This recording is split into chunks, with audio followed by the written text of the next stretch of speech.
Welcome to the deep dive.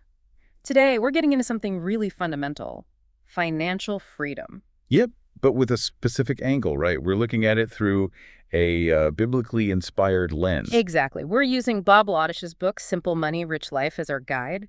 We've got some great perspectives from a review by Katie F. Jones at Agape Investing, plus summaries from Bookie and Waterbrook and Multnomah.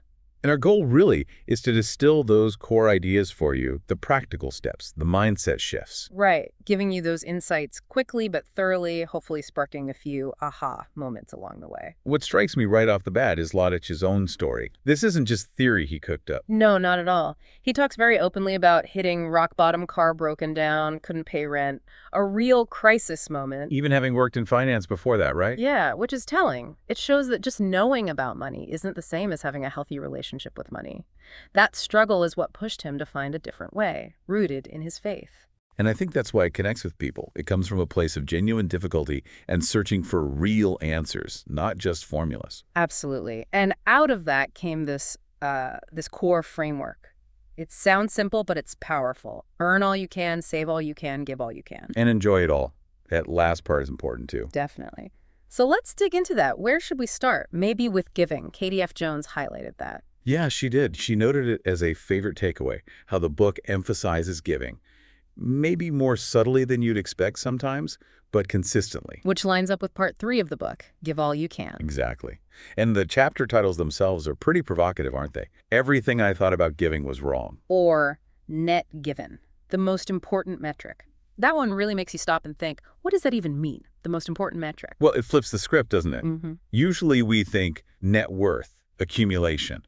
Lotich is suggesting maybe the real measure of a rich life is what flows through you to others. It challenges the whole idea of just building bigger barns, so to speak. Right, and he even offers practical ideas, like the concept of giving our age. Maybe giving a percentage equal to your age each year. Interesting. Just a tangible way to think about increasing generosity over time. And the sources connect this back to Scripture too, like 10 Corinthians 9.8, about God providing generously so we have enough and plenty left over to share. Okay, so giving is central.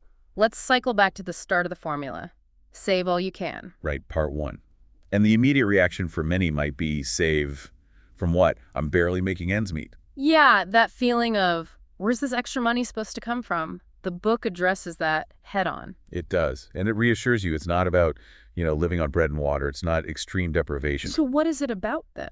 It seems to be more about intentionality and, interestingly, positioning yourself for breakthroughs. There's this analogy about Elijah. Oh, right, tucking his cloak in to outrun the chariot. Exactly. The idea is you take the practical, natural steps, tucking in the cloak, managing your finances wisely, and that prepares you, makes you ready for the supernatural, the unexpected boost or provision. So it's not just waiting for a miracle, it's doing your part. Kind of a partnership. Take the natural steps, pray for the supernatural. And there's another story about his wife, Linda. The rash. Yeah, the persistent rash after childbirth. They tried everything, all the usual stuff. Nothing worked. Until this, tiny memory, a detail the doctor recalled, seemingly prompted divinely, unlocked the whole thing. And the parallel to finance is? That sometimes you're trying all these different strategies, budgeting apps, cutting costs here and there, and you feel stuck. But maybe the answer, the key, is just one insight away, something you haven't seen yet. Keep seeking. Makes sense. So practically speaking, how do you tuck in your cloak with savings? Automation is a big one the book pushes. Set it up so savings happen automatically. Like right when you get paid. Yeah, transfer it before you even see it in your checking account or have it go directly to a savings or investment account. It makes saving the default. It makes it, as they say, hard to fail and easy to succeed, removes the temptation. Exactly. Because if the money hits your main account first, it's just easier to spend it. And this ties into another point the book makes, challenging the idea that debt is normal. Oh, that's a huge one. Especially with credit being so easy to get these days. It feels normal, right? Car payments, student loans, credit cards. But the book argues that this normal can actually be really destructive. It keeps you trapped, limits your freedom, limits your ability to save, and definitely to give. It becomes the master, not the servant. Precisely. Okay, so we've touched on saving and giving. What about earning? Part 2. Earn all you can. Now, again, this needs clarification. It's not about greed. No, definitely not. It circles back to that idea. Money is a terrible master, but a great servant. Earning more gives you more capacity to use money as a tool for good, for saving, for giving, for enjoying life responsibly. So how do you earn more? The book mentions 4 keys to earning more in the digital era. Right. And a big one is understanding your calling and passion. Ah, the fish don't climb trees chapter. I like that image. Me too. It's about embracing what you are uniquely good at, your specific skills and passions, instead of trying to be someone else or comparing yourself constantly. Your worth isn't tied to someone else's skill set. Exactly. Find your tree, don't try to climb someone else's. And this links to another key, continuous learning. Education. Keep learning and honing your craft. Invest in yourself. Yeah. Actively develop your skills. Focus on what you can control, which is your own value, your own abilities. The more value you offer, generally, the more you can earn. Which leads to the idea of solving problems, right? Earning more often comes from tackling bigger problems or making things significantly better for people. Absolutely. Higher compensation often follows higher levels of problem solving or value creation.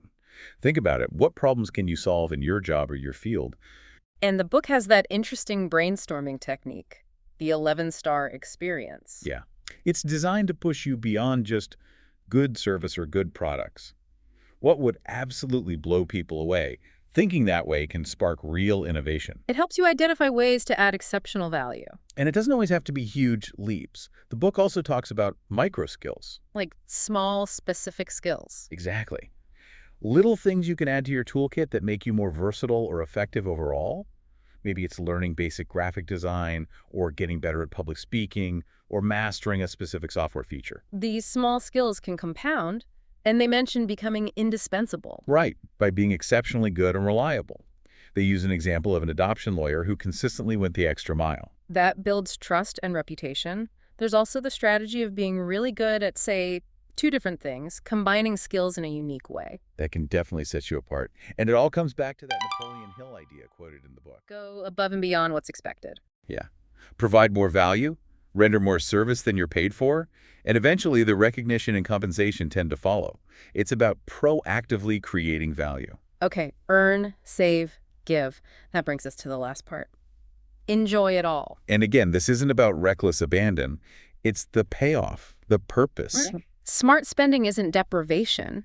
It's channeling your resources towards what truly brings you joy and fulfillment, living that rich life that isn't just about money. But you need to know where your money is going, right? Tracking and measuring are key. What gets measured gets managed. You need that awareness. And simple rules help, like the Never 100 rule. Just don't spend everything you make. Seems obvious, but But it's easy to let lifestyle creep happen if you're not intentional.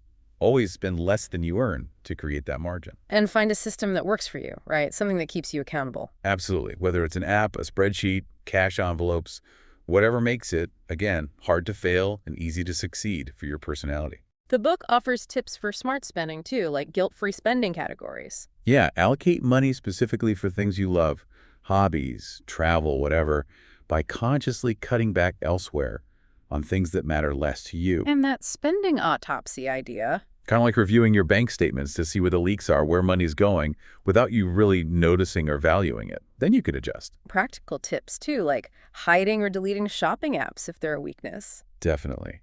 Reduce the friction for saving, increase the friction for mindless spending. And a word of caution about credit cards. Yeah, studies show people tend to spend more when they use cards versus cash. It just feels less real. So have rules, have systems. And if you struggle with carrying a balance. Maybe a debit card is just a better tool for you. Be honest with yourself. And finally, under enjoy it all, there's a big emphasis on gratitude. Huge. Even suggesting listing, 50 things you're grateful for? Yeah. Yeah. How does that connect? It shifts your focus away from lack towards abundance. It helps you appreciate what you do have, which is the foundation of contentment and truly enjoying life, no matter the bank balance. So weaving through all of this earn, save, give, enjoy is that thread of faith, inviting God into the process. That's the core premise, really. Bob and Linda Lotich credit that shift with turning their own finances around. But it's not just faith alone, is it? The sources also point out the need for practical knowledge. Right. One summary makes a good point. In dire straits, you likely need both faith and solid financial literacy, planning, action. It's that blend again. Take the natural steps. Trust for the supernatural. Do your part. Live with that sense of obedience, seeking guidance. And remember that blessings aren't always, giant checks in the mail. They show up in ordinary life in unexpected ways. Exactly. Broaden your definition of And these blessing beyond principles, just even though dollars they're and wrapped in cents. And to stories drive from home the Babylon, point that management they're is still key, incredibly not just practical for us income. today, aren't they? The Absolutely. book uses some the context stark changes, examples. the tools change, Mike maybe Tyson's the story, percentages unfortunately. need tweaking. Or those stats about but the pro fundamental athletes going habits of broke. financial health. Millions they seem pretty earned, but universal still and enduring. ending up So in it's worth financial everyone ruin. taking a moment It maybe to hammers home think, that principle. which of these resonates It's less the about most what's right coming now? Which in, one it's could more I about start what you do with applying, it. even in a Management small way? trumps income That's the perfect level way to think every about it. time Small for steps, long-term freedom. taken consistently. Finally, the So book let's acknowledges leave it's everyone not with always this smooth thought. sailing. Considering will be these ancient challenges. insights, Oh, yeah. what's just valley of one disappointment. small Where seed you're you putting can in the plant, effort, you're doing starting the right today, things, that but will the begin to results grow aren't your showing own up yet. tree of wealth? Exactly. Yeah, give It that some takes real time. And Habits need to definitely, if form. this sparked your interest, check out Compounding the needs to full work book, its The magic. Richest Man in Babylon, and Perseverance is keep crucial exploring there. these Don't give up ideas. in the valley. Thanks for Keep joining us on the tracking deep progress. dive. Thanks for the Celebrate chat. the small wins. Maintain faith. Embrace the challenge as part of the journey. Those small wins build momentum. Okay, so let's try to pull this all together. We've walked through Lotich's four-part formula from simple money, rich life, earn, save, give, and enjoy. We've seen how it blends practical financial strategies, automation, skill building, smart spending with a foundation of faith and purpose. Highlighting the importance of intentional saving, purposeful earning based on your unique gifts. The potentially transformative power of generosity, making giving central. And enjoying life with gratitude, understanding that management is really the key, regardless of income. And remembering the journey has ups and downs. It's really about integrating your finances with your core values, creating a life that's not just financially sound, but truly rich in meaning. Which leads us nicely to a final thought for you, the listener. The book proposes that net given might be the most important financial metric. A radical idea for many. So here's the question. How might shifting your focus, even just slightly, from accumulation towards generosity towards that net given idea, change your definition of financial freedom? How might it impact your life and the lives you touch? And maybe more practically, what's one small thing, one concrete step you could take today to align your money just a little bit more closely with what you truly value? Something to think about. Thanks for joining us on this deep dive.